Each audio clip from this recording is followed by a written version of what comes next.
Welcome all to Act Alongside Your Male Peers, recruiting men as allies to end teen dating violence. If at any time during the panel you have a question or concern, please add it to the chat. If you feel like you are in crisis, email teenscene@padv.org to be connected with the Care Bear. I'm excited to welcome Mr. Mark Bracey and the Kappa Alpha interns of Men Stopping Violence. Take it away. All right. Thank you all for having us here today. My name is Mark Bracey. I'm the community education coordinator here at Men Stopping Violence. Alongside me, I have two Kappa League interns who've interned through our program at Men Stopping Violence. These are two young men who have been instrumental in their leadership with engaging young men. And my hope is that these two young men continue to do this wonderful work that we do at Men Stopping Violence. So I'm going to let them introduce themselves before we move forward. Hello, everyone. My name is Christopher Cruz. I'm in the 10th grade, and I am the member of the Kappa League Stone Mountain Lithonia chapter. Good afternoon, everyone. My name is Xavier Dorsey. I am a senior. This is my last year of high school. I'm in the Stone Mountain Alumni chapter for Kappa Alpha Psi Fraternity for Kappa League. I'm 17 years old. Great. So again, these are two of our 14 interns that we had recently this summer take part in our internship program at Men Stopping Violence. So they're going to help me lead a conversation today on abusive and controlling behaviors and the community's perception on domestic violence and violence in our communities. So again, our mission at Men Stopping Violence is to engage men in communities to take action to end violence against women. So that's just a little bit about our organization, what we do and what our mission is. We're a Decatur-based organization. We've been around for 38 years.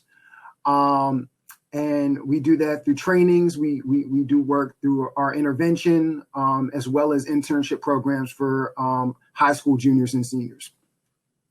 So before we get started, I'm going to introduce one of the tools that we use at Men Stopping Violence, as well as with our internship program when we discuss the community's perception of gender-based violence and violence in our communities. But before we do that, I want to start with a little icebreaker activity.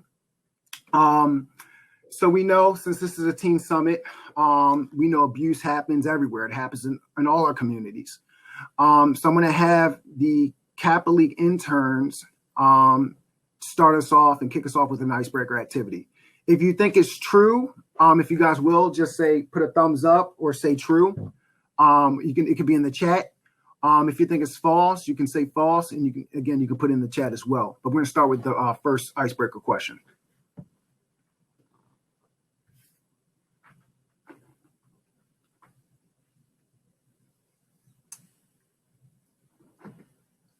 So I believe Zay is I have witnessed abusive behaviors in school. So if you have witnessed abusive behaviors in school, I would ask you to put true or false. Okay, I see more true than false in the chat, so okay. That's not good. Second question is, young men often speak up when they see other young men engage in abusive behaviors at school. Is that true or false?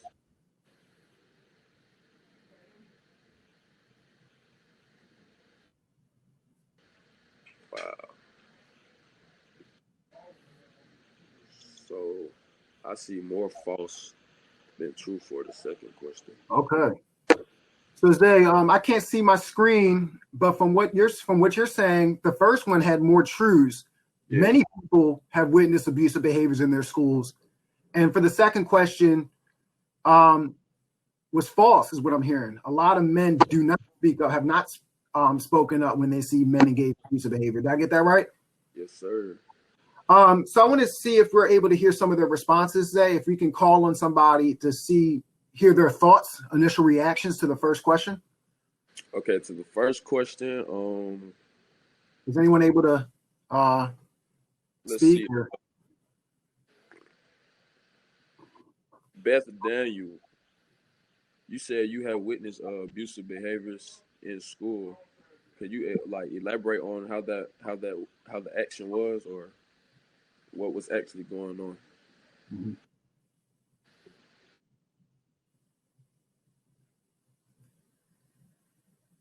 She said, yes, pushing a person up against a locker. Mm-hmm. Oh yeah. Okay. Getting in their face and being aggressive. Mm. Wow. Okay. Um, Taylor Stro- sorry if I get your name wrong. Shropshire. She said, "I witnessed dating partners bully each other in front of their friends." That's another one. Mm-hmm. Wow. Anyone else about the first icebreaker? Okay.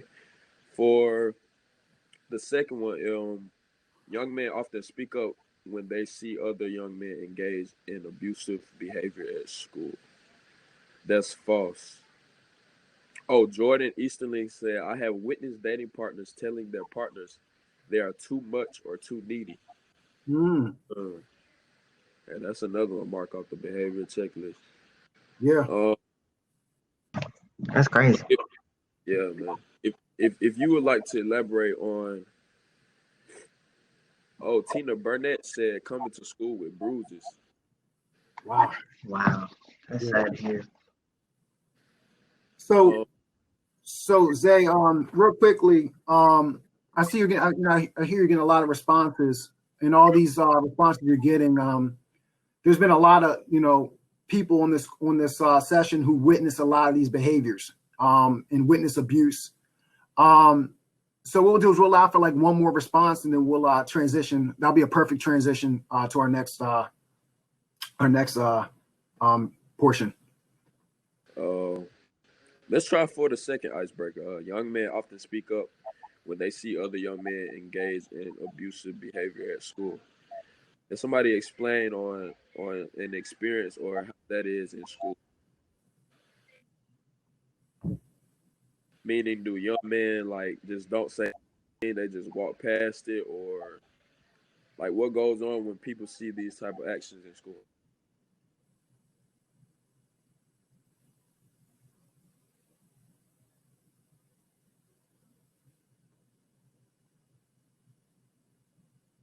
That's so true. Beth Daniels said they will often pick on the person being aggressive or gather around to watch.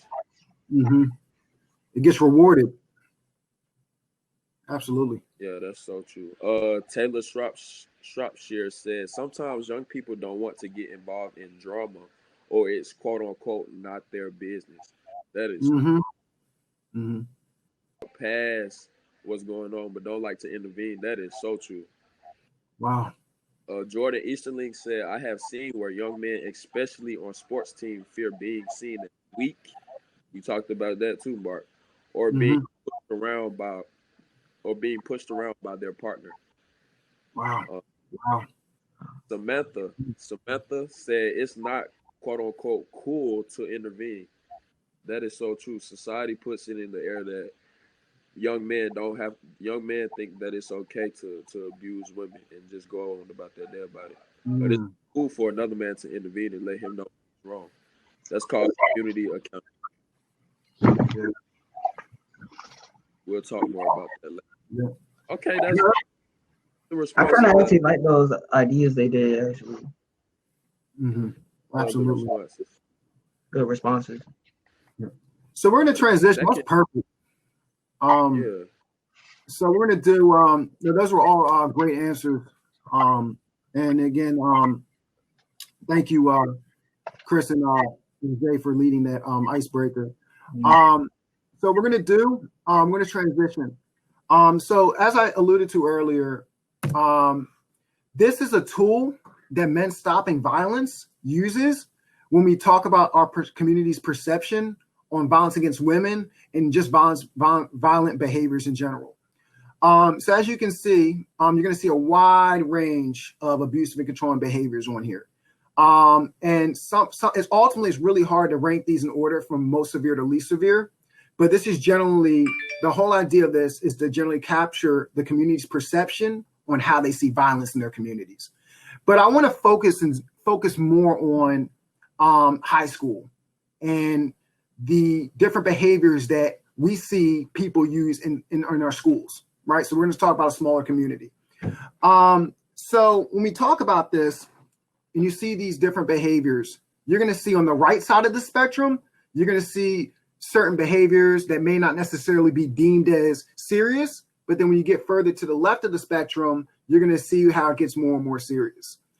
So what we're going to do is I'm going to turn it over to Zay and Chris. They're going to ask you all a question about the spectrum and the community's perception of it. Right. Chris, you want to go? You want me to go? Oh, big bro. Okay. So guys in the chat, looking at this spectrum, where would young men in your community draw the line on which these behaviors would cause a problem? So from murder all the way down to emotional withholding, where like in between, or on what side of the spectrum would your community draw the line for? Teen Scene says double click the PowerPoint screen to make it bigger. Oh, I think that's for the people in the chat, right? Okay. Yeah. So yeah, where would young men in your community, or even in school, draw the line in which these behaviors would be a problem? Mm-hmm. Wow. Just let me down in the chat.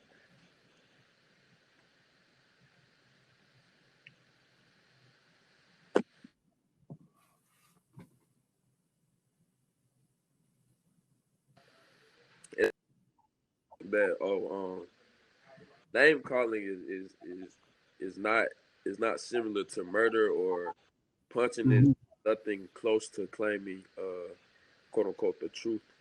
Okay. Said seen and heard about a little bit of each.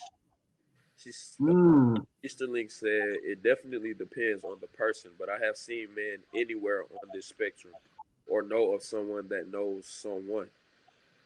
Mm-hmm. Okay. Anyone else in the chat?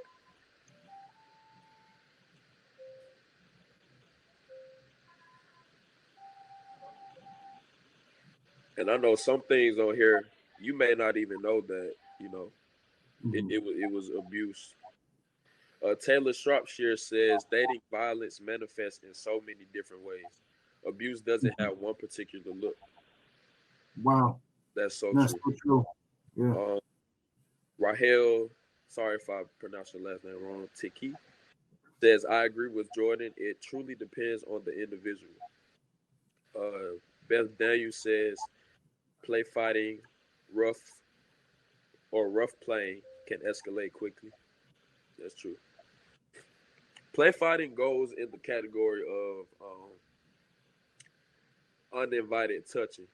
I give a scenario when if say if you have a boy in school that likes you or something, and he doesn't know how to flirt, but his only way of flirting with you or being flirtatious with you is to touch. You don't want to be touched. That's a form of abuse because it's uninvited touching. Yep. If you're saying no, you don't want to be touched, he's already crossed the line. So that's a form of abuse right there. That some people, a lot of boys in this society, in this generation, do now. So, Mark, can we see where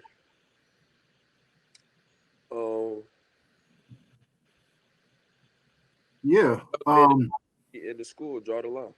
Yeah, absolutely. So as we heard, a lot of people perceive violence in different ways, all across the spectrum. So generally, what we found is most people would draw the line right when it gets physical. So it'd be right in this area. And I think I heard Zay mention this uninvited touching. So usually the community's perception of violence when it comes to violence against women, usually it'd be generally right when it starts to get physical, right when you get into the uninvited touching, restraining in that area. So again, like we mentioned earlier, all these behaviors are problematic, but mainly when we talk about physical, that's when the community would see this as being a problem. So, any initial reactions to that?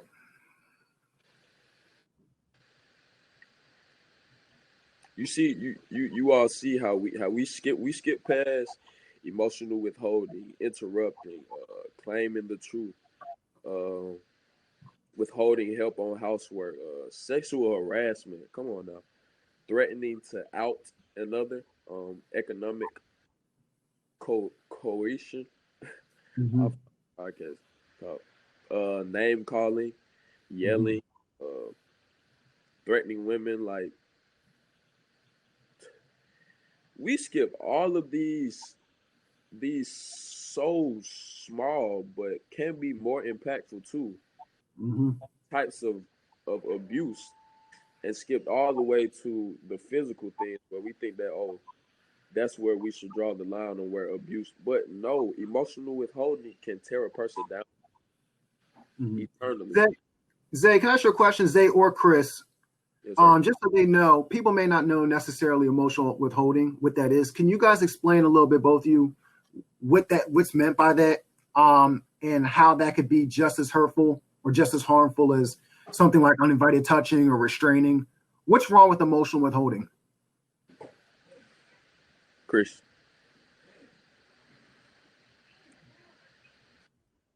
All right.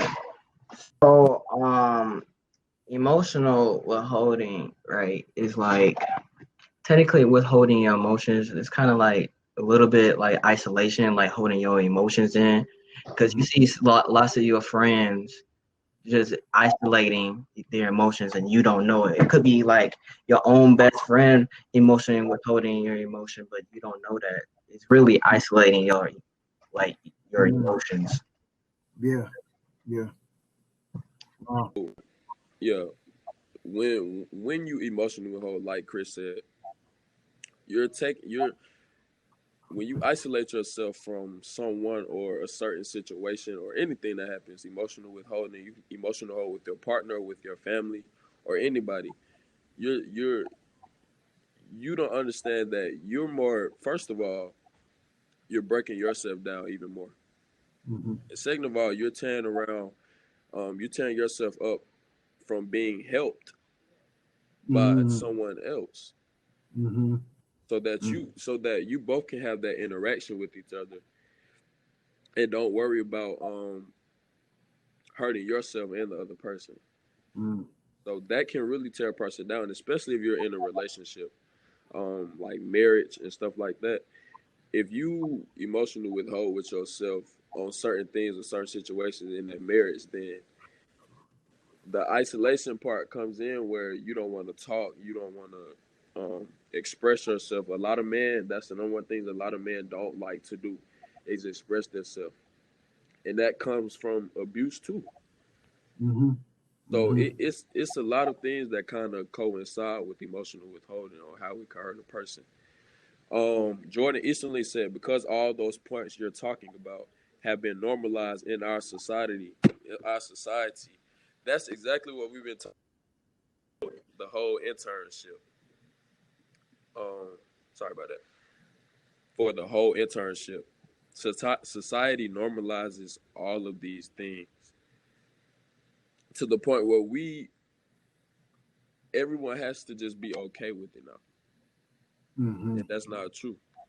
That's why we're here now trying to make a change, and we are going to make a change. Wow. Beth Daniel said, does it look like the silent treatment? Yes. That could be a part of emotional withholding also. Taylor Shropshire says gaslighting is really common. Wow. It sure is. And that's a term, and again, that we hear a lot in our 24-week program, gaslighting. Yeah. And again, we talk about the emotional withholding piece, and again, we tend not to necessarily want to speak up with how we're really feeling, so sometimes, again, we make situations worse in that way. So these are all great answers, responses, excuse me. We're going to transition. So Chris is going to ask you all a question. All right. Why is it a problem for men in communities to see violence as only being physical? Put that in the chat, please. Yeah. So why is this problematic? And we kind of alluded to that a little bit, but why is it a problem? What happens when we just look at these behaviors as being a problem, as just being physical? It's a problem because there are forms of violence that men may be committing and not aware, such as emotional abuse, verbal abuse, domestic abuse, financial abuse, and sexual abuse. Yeah. Like, if you know better, you should do better, Yeah. Well, Chris, what I'm hearing you say too is there are many forms of abuse that people aren't aware about. And people just, when they think of abuse, they just think it's physical. So, I mean, there are so many other things that, like you said, there's financial abuse, there's psychological abuse, there's many other forms that people may not necessarily know, That's true. Yeah. Anna Burnett said, ignoring other forms. That's why it's a problem for men. Ignoring the like Chris said, ignoring the social, psychological abuse, the verbal abuse, and just put physical abuse at the top, where everything, all these different types of levels of abuse are on the same level. So, like, think of the rappers. Like, y'all hear that, every song they be physical. Physical, verbal abuse, calling women the B word in the song. Yeah. A lot of songs that we hear in society today. That's a form of abuse. Yeah, absolutely. Absolutely. So let's move on to. So real quick, Zay. No, I appreciate that. So I just want to add a little bit on to what Chris and Zay mentioned about the different forms of abuse. So realistically, if men in our community ignore the behaviors on the right, you're more likely to resort to the behaviors on the left. So that's another issue that when it comes to the perception of violence in our communities, if we just look at it being physical, you're more likely to normalize, like you said, normalize those behaviors on the right. But another thing I want to touch on is the socializations of masculinity, what it means to be a man. Men, we mentioned emotional withholding. Men don't cry. How often do we hear that? Interrupting, when we talk about women's voices not being heard, men feel, that entitlement comes there where some men feel the need to interrupt. And then we look at other things like treating women like sexual objects, like Chris mentioned earlier, just in rap songs, just like those are those perceptions of masculinity that have been so heavily entrenched, in our society. So I just want to underscore that these behaviors on this list, a lot of these behaviors, they're normalized because that's what patriarchy has done. Patriarchy has gave us this ideology that to be a man doing these behaviors is okay. So I just wanted to touch on that. And again, like Chris and Zay alluded to earlier, all these are forms of violence. Each and every single one of these. It's not just when it gets physical. So thank you, Zay and Chris, for elaborating on that. That's so true, Mark. Yeah. So we're gonna move forward. And one thing I want to, Zay and Chris, what they're gonna ask you all is what's important is we create a system of accountability. We can't just rely on the criminal legal system to fix these issues of violence.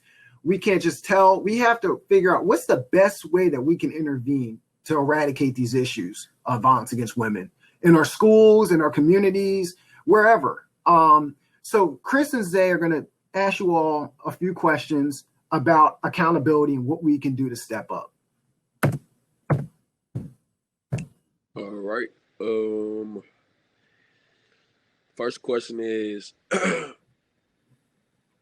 what? How can young men help create safety in our communities? We want to know what are some behaviors you have used with your peers? Which ones do you feel are most common with you? So if you could answer those in the chat. And Zay, this is about the spectrum. So just for clarity, the behaviors we're talking about is just anywhere on that spectrum. Which ones do you all feel you may use that you didn't know were abusive?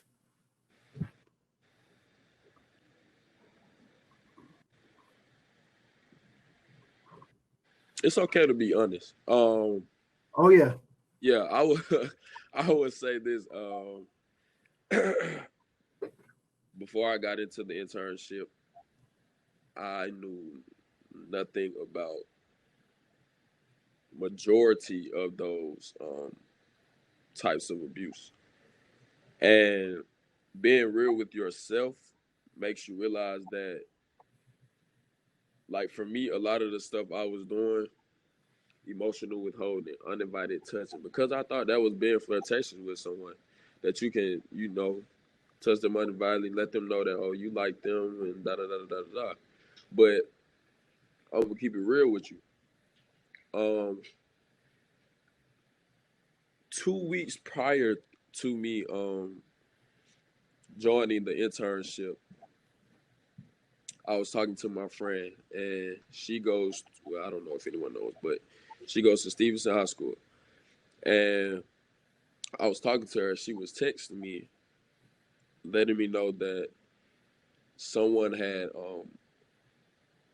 raped her. And she had been like in the foster care system and all that stuff. But it kind of hurt me because the person who did it was one of the dudes that we know together. So it was basically my friend and her friend, but he wanted to come on to her so strong and didn't understand what no meant. She kept telling him no. And that's a thing where uninvited touching comes in. It can lead into something more tragic than what it's even supposed to be. So with that, before I even came into the internship, like I didn't know some of the stuff I was doing was even abuse. So let's just I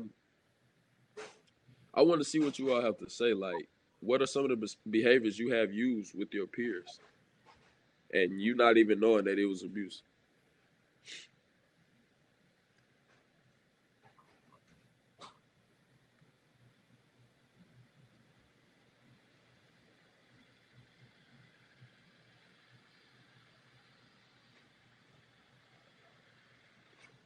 Wallace says, "Thanks for keeping it real, Xavier." No problem. That's all I do. That's all I do. Let's see, no one typing in the chat yet, Mark. All right, no problem. Again, this could be a really difficult question. I just want to emphasize that. Yeah. And again, these, if you look at the spectrum, you really think about it. One thing we tell men, and particularly men in our class, about that spectrum, about those behaviors, it's really hard not to yell throughout the week. It's really hard not to use any criticism. It's really hard not to interrupt for some people. So I can say for me, one of the most common behaviors that I have used and still use to this day is sometimes I interrupt unintentionally. And sometimes I do tend to emotionally withhold. So I think those are two that I still use, and I'm still working on those things, because like you said, I mean, number one, you don't know who can help you, but number two, it's so self-destructive to bottle up how you really feel. Yes. And just being able to convey that to somebody assertively can do so much more for you than just keeping it inside, So anyway, those are just behaviors I've used, and those are what I feel are probably more common with me. Chris, what about you? Thank you for asking. For me, some behaviors I use with my peer a couple times were I'm gonna be straight up. Sometimes uninvited touching with girls, and mostly that. But when I first saw this spectrum, I was just very surprised that wasn't even no violence at all. So I was just like, shoot, I'm gonna stop for now on. And I also didn't know that sexual objectification was also a violence as well. How I do. Yeah. Thank you, Chris. That goes to setting women to a low standard when we are all equal. At this point in life, you see women who are CEOs of businesses, all types of things, entrepreneurs. They're doing the same thing that men are doing. So me personally, I don't understand I understand where the abuse come from sometimes, but I don't understand why. I still just don't understand why. So, guys, young men in the chat, know that it is okay to intervene, man. It's okay to tell another man where he's wrong. Stay true to yourself. Know what you're worth, and just and keep that path of speaking out. Don't be afraid to show your emotions, bro. Like, it's cool. It's okay to be vulnerable. Yeah. As men, we need that. We've been told so many times that, and it's a quote that says, "Men who don't cry shoot bullets." That's true. Men who don't cry shoot bullets. We think that we have more power with the gun in our hands. That's just like beating a girl with a bat instead of just talking to her. She may have something going on also, but you won't know unless you talk. You have to open your mouth. So that's a lot of that. Those are some real powerful things that I've learned that you have to like kind of instill in yourself and like practice those type of actions, like even in your community. That's the main part, in the community with your peers. Like, make sure that you holding these men accountable of what they're doing and check them where they're wrong. Because if you don't do it, no one else is going to do it. I promise you, no one else is going to do it. Because you all said it yourself that society normalized these things. So the society and the community thinks that it's so normal. We have to change that mindset. You have to change on how you act. Yes, Yvette said we need our men to speak on this. We definitely do. I mean, like, we really don't have, in my opinion, that many men that, like, stand up and have a voice. Some people just be quiet and say nothing. But, we're trying to build up something and actually stand up. Innocent bystanders. Yes, sir. So, Zan, Chris, let me ask you too, and people in the chat can feel free to answer this as well. What can we say to men who are using abusive behaviors? What can we do? If we ever were to witness this in our communities, what are some things we can say to women or men, well, in this case, young men, who are being abusive? What can we do?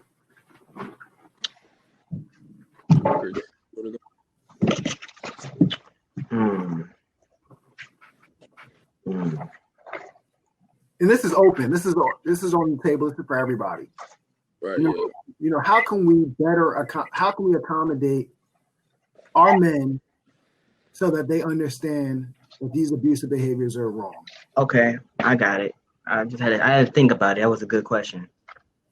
One, if you see abuse, report it ASAP. Two, if your friends are being disrespectful and violating women, tell them to stop, and that is wrong. Just like straight up, you see your friend that's disrespecting women, just tell them to stop, and that's not right at all, point blank. Mm-hmm. And number 3, stop sexually objectifying women. Okay. Because we see that in burger shows and all that. Yep. Very good. That's so true. Yvette gave a great point, and Yvette and Beth gave a great point. And Rahel, they all said, think about how your mom would feel if this was her. Or Beth while said, putting a close family member in place of that. Yes, that's not funny. That's not appropriate. Have a real conversation. Ask, how can I help? That's one of the most powerful ones too. When you see those type of things happen, and you don't know where to start or you don't know how to intervene, the first thing is to first report it, of course. Second, go up to them and let them know that just have a simple talk with them, or pull them to the side and see, man, I don't think what you're doing, is okay, and I don't think you understand how much you're hurting her. I know you may have some things going on. If you want to just talk, I'm here to talk, man. It's okay to be there for someone else, even when you don't know what they're going through, because he can have something going on eternally that has nothing to do with the woman or why he's abusing her. Mm-hmm. But still, at the same time, you have to check him, let him know, hey man, what you're doing is not okay. I don't think that that's appropriate at this point in time or anywhere. I think that you should stop immediately. Mm-hmm. Zay, one thing you said that I really like is you mentioned the importance of her safety. Right. And I think that's one thing I really want to scrutinize real quick, because I feel like oftentimes, we think about these unhealthy norms of masculinity. We think about the abusive behaviors that we're doing. But I think just acknowledging that I'm worried for you, but I'm also worried. I'm really worried for her safety, I think can really, really reach the person who's being abusive. When you hear another man say, I'm worried about her safety, right. I think that can speak a lot. That can speak a lot of value and speak volume, to our thank you for bringing that up. In the chat, Sarah said, I think recognizing the abusive behaviors that happen to men in relationships can allow empathy for others. Tina said, have one-on-one talks before it happens, like talking about it naturally, or point out something you see on TV or heard in a song. Mm-hmm. That's true. And Maya also said some men are abusive because that's how they have been treated. So true. That is so true. And we talked about that in the internship a lot. And I mean a lot. Yes. A lot of the reasons why men abuse women is because that's all they know. Either their dad has never been there, or their dad has been abusing their mother, and that's all they've seen. Just abuse. So that's all that. Right. So Zay, can I ask you this? What are some challenges?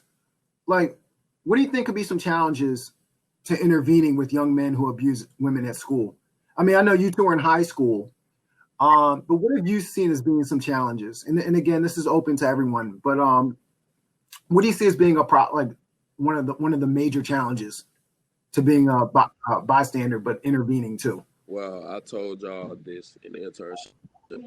Give y'all hold on 1 second.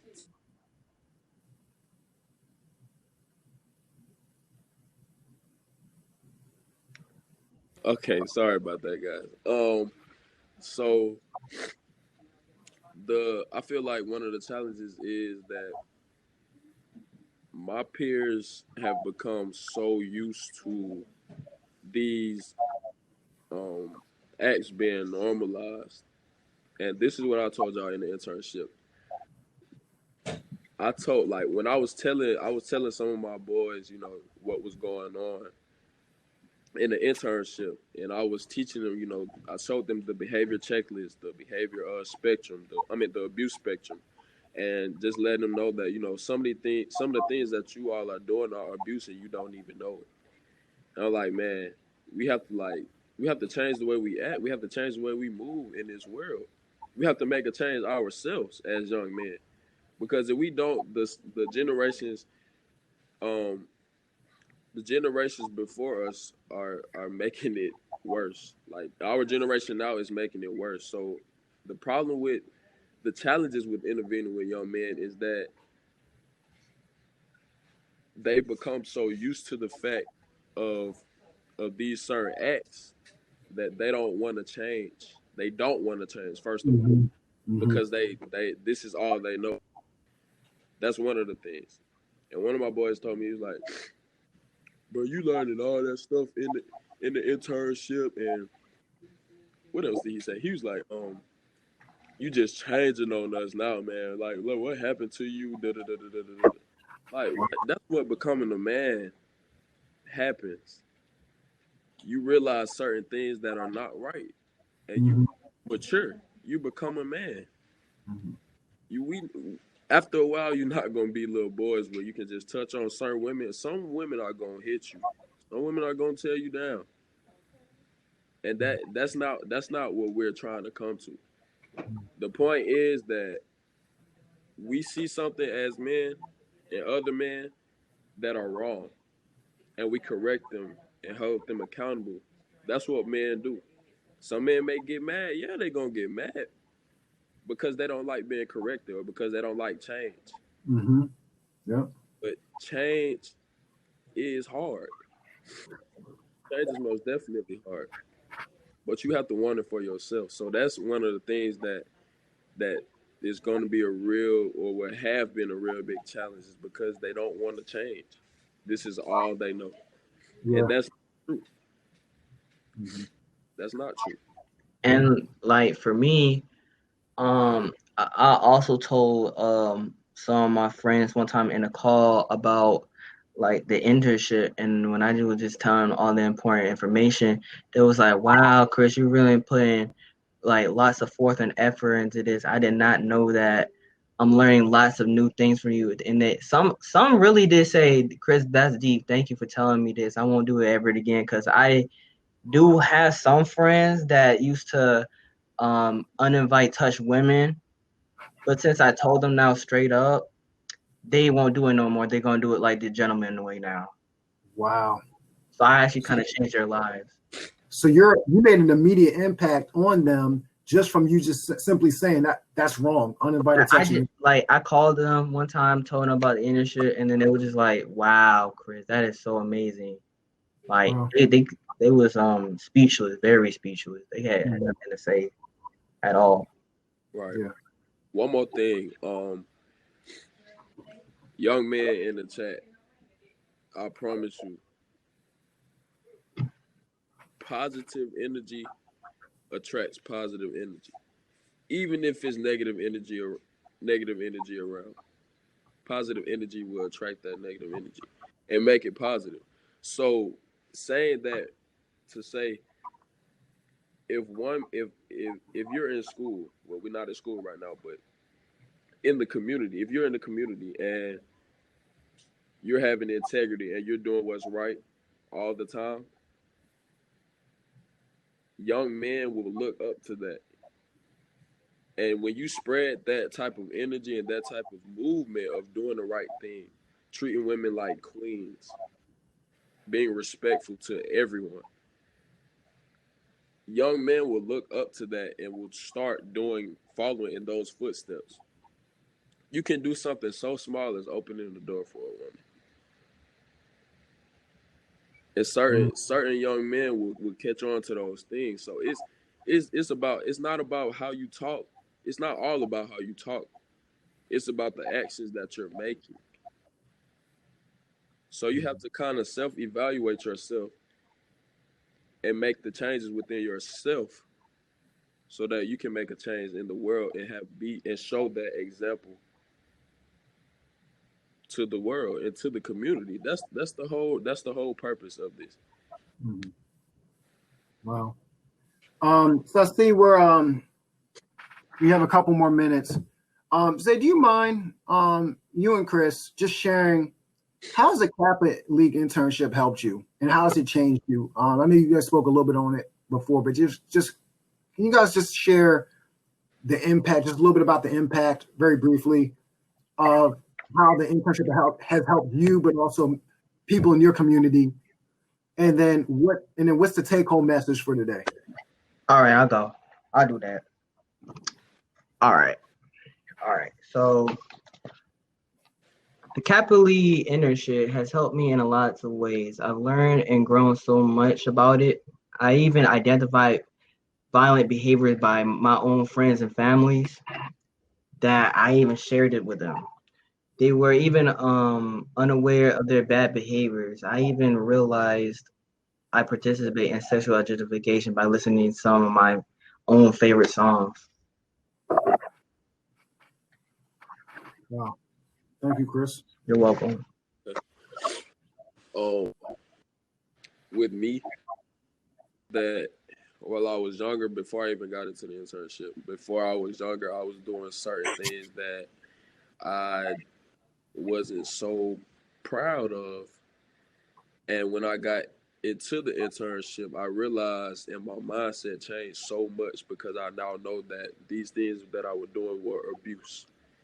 And now I know how to correct myself. I know how to correct others. I know how to change within myself so that you can make a change into the community.